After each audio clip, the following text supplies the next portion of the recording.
Tercera parte. Capítulo 20. Rambo se arrastró entre las zarzas, sufriendo agonías, rumbo a la casilla de madera. La luz de los incendios la iluminaba débilmente y le permitió ver que una de las paredes estaba inclinada hacia adentro, que el techo formaba un ángulo, pero no pudo distinguir por la puerta entreabierta qué había en el oscuro interior. Siguió arrastrándose, pero le pareció que se demoraba demasiado para cubrir esa distancia tan corta y entonces descubrió que lo único que hacía era simular movimientos, pero que no adelantaba ni un centímetro. Hizo nuevos esfuerzos y consiguió recorrer lentamente unos metros en dirección a la casilla. Pero cuando llegó a la entrada oscura no pudo entrar. Se parecía demasiado al agujero en el que lo habían metido cuando lo hicieron prisionero durante la guerra, oscuro, reducido, estrecho. Lo hizo recordar también la ducha en la que Teasle lo había obligado a meterse y la celda en la que había pretendido encerrarlo. Es verdad que ambas estaban bien iluminadas, pero había sentido idéntica repulsión. Pensó en todo lo que había estado tratando de evitar y en lo cansado que estaría al haber imaginado que podría resistir allí adentro. De todos modos no podía ni siquiera soñar en resistirse en sus condiciones. Había visto morir a demasiados hombres de heridas de bala como para ignorar que su hemorragia lo llevaría a la muerte. Seguía sintiendo el dolor en el pecho, en la cabeza, acentuado agudamente con cada latido de su corazón, pero sus piernas estaban frías y adormecidas por la pérdida de sangre y por eso le costaba arrastrarse, sus dedos estaban insensibles como también las manos, los nervios de sus extremidades parecían haberse paralizado gradualmente. No le quedaba mucho tiempo de vida. Pero por lo menos todavía podía elegir el lugar para morir. No iba a ser allí, como si estuviera en las galerías. Estaba decidido a no experimentar otra vez esa sensación. No, sería en terreno abierto. Donde pudiera ver el cielo con claridad y aspirar el puro aire de la noche. Avanzó hacia la derecha de la casilla, introduciéndose penosamente entre la maleza. El lugar indicado. Eso era lo que buscaba. Un lugar confortable y acogedor. Adecuado a él. Tranquilizador. Tenía que encontrarlo antes que fuera demasiado tarde. Una depresión libre de malezas y del mismo largo que su cuerpo le pareció bastante tentadora, pero cuando se acostó en ella, apuntando con la cara hacia el cielo, la encontró demasiado similar a una tumba. Ya tendría tiempo de sobra de estar en una tumba. Necesitaba otro lugar, totalmente opuesto a ese, un lugar alto, sin límites, para disfrutar de esa sensación durante sus últimos momentos. Siguió arrastrándose y pudo ver entre la maleza, un poco más adelante, una pequeña elevación. Cuando llegó arriba descubrió que era un montículo cuyas pendientes estaban cubiertas de maleza, pero en la parte superior había un claro cubierto por las hojas secas del otoño. No era tan alto como lo que él buscaba. Pero era más alto que el resto del terreno y se sintió muy cómodo al acostarse sobre el pasto, como si fuera un colchón relleno de paja. Miró las extraordinarias formas anaranjadas que dibujaban las llamas contra las nubes de la noche. En paz. Este era el lugar indicado. Su mente estaba en paz por lo menos. Pero el dolor aumentaba, torturándolo, en contraste con la insensibilidad de sus piernas y brazos. Dentro de poco llegaría hasta su pecho, anulando el dolor, pero ¿y después? ¿Llegaría a su cabeza? ¿O moriría antes? Bueno. Tenía que pensar si le faltaba hacer alguna otra cosa, algo importante que hubiera olvidado. El dolor lo obligó a ponerse rígido. No, parecía que no faltaba nada más. ¿Y qué pasa con Dios? La idea lo intranquilizó. Había pensado en Dios y rezado solamente en ocasiones en que sintió un miedo ilimitado, y siempre algo molesto porque no era creyente y se sentía tan hipócrita al rezar por puro miedo, como si a pesar de no creer en Dios, hubiera uno en realidad, un Dios que podía ser engañado por un hipócrita. Creía en Dios cuando era un niño. Creía a pie juntillas. ¿Cómo era el acto de contrición que rezaba todas las noches? Las palabras resurgieron a tropezones en su memoria, desconocidas para él. Pésame Dios mío y me arrepiento de todo corazón de todo lo que ha pasado durante estos últimos días. Me arrepiento de que tuviera que suceder. Pero no podía dejar de pasar. Lo lamentaba, pero sabía que si hoy fuera lunes otra vez, haría las mismas cosas que había hecho durante los días subsiguientes, y sabía que Teasle también haría lo mismo. No era posible evitarlo. Si el orgullo había sido el origen de su pelea, también había tenido otro motivo más importante.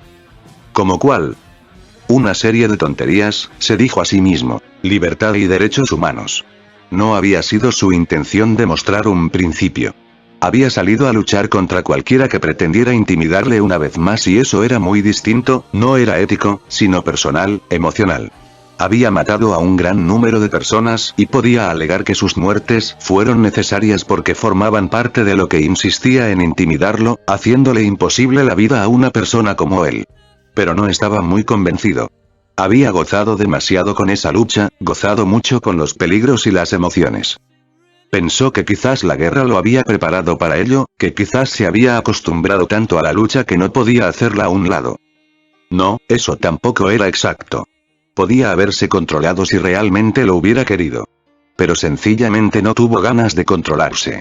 Estaba decidido a luchar contra cualquiera que quisiera interferir en la forma en que él quería vivir. Muy bien, pues, entonces, en cierto sentido su lucha había sido para defender un principio. Pero la cosa no era tan simple, pues se había sentido orgulloso y feliz de poder demostrar su habilidad para la lucha. Era el candidato menos indicado para dejarse llevar por delante, por supuesto que lo era, y ahora estaba muriéndose y nadie tiene ganas de morir y todo eso que pensaba respecto a principios, eran puras excusas para justificarse. Pensar que volvería a repetir lo que había hecho exactamente en la misma forma, era solamente un truco para convencerse de que lo que le estaba pasando ahora, no podía haberse evitado. Dios, y era ahora, y no podía hacer absolutamente nada para evitarlo y ni los principios ni el orgullo tenían nada que ver con lo que iba a suceder. Lo que debía haber hecho era salir un poco más con chicas guapas, beber más agua helada y comer más melones. Y eso también era una serie de tonterías, lo que debía haber hecho y todo eso respecto a Dios, eran simples complicaciones para olvidar lo que había pensado un poco antes. Si bien la insensibilidad que se apoderaba de sus muslos y brazos era una forma fácil de morir, no por eso dejaba de ser insoportable. E inútil. Derrota pasiva. Lo único que podía elegir era la forma de morir y no pensaba hacerlo como un animal herido y acorralado, solo, trágico, desvaneciéndose insensible y gradualmente. Inmediatamente. En un violento rapto emocional. Desde que vio por primera vez unos nativos mutilando un cadáver en la selva, le aterraba la idea de lo que podría sucederle a su cuerpo cuando él muriera. Como si su cuerpo pudiera conservar todavía algunos reflejos nerviosos, imaginaba no sin cierta repulsión cómo sería sentir que le vaciaban la sangre de sus venas, le inyectaban un fluido para embalsamarlo, le sacaban las vísceras y llenaban la cavidad torácica con sustancias preservativas. Al imaginar lo que sería sentir que el embalsamador le cosía los labios para que quedaran juntos y bajaba sus párpados, se había mareado. Morir, qué extraño que no le preocupara tanto la muerte como lo que le sucedería después. Pues bien, no podrían hacerle ninguna de esas cosas si no quedaba ningún resto suyo. Quizás sentiría algún placer si por lo menos lo hacía él por su cuenta. Sacó de su bolsillo el último cartucho de dinamita que le quedaba, abrió la caja de mechas y detonadores que estaba cuidadosamente envuelta, colocó un juego de estos en el cartucho y puso el cartucho entre los pantalones y el estómago. Titubeó un poco antes de encender la mecha. Este bendito asunto de Dios que siempre complicaba las cosas. Lo que estaba por hacer se llamaba suicidio y eso podría condenarlo al infierno durante la eternidad. Si él fuera creyente, pero no lo era y había vivido durante mucho tiempo con la idea de suicidarse durante la guerra, al llevar consigo la cápsula que le había dado su comandante para evitar que lo capturaran y torturaran.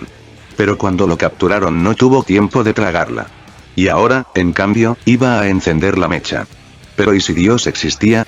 Bueno, si Dios existía, él no podría culparle por ser fiel a su incredulidad. Una fuerte sensación le esperaba todavía. Sin dolor.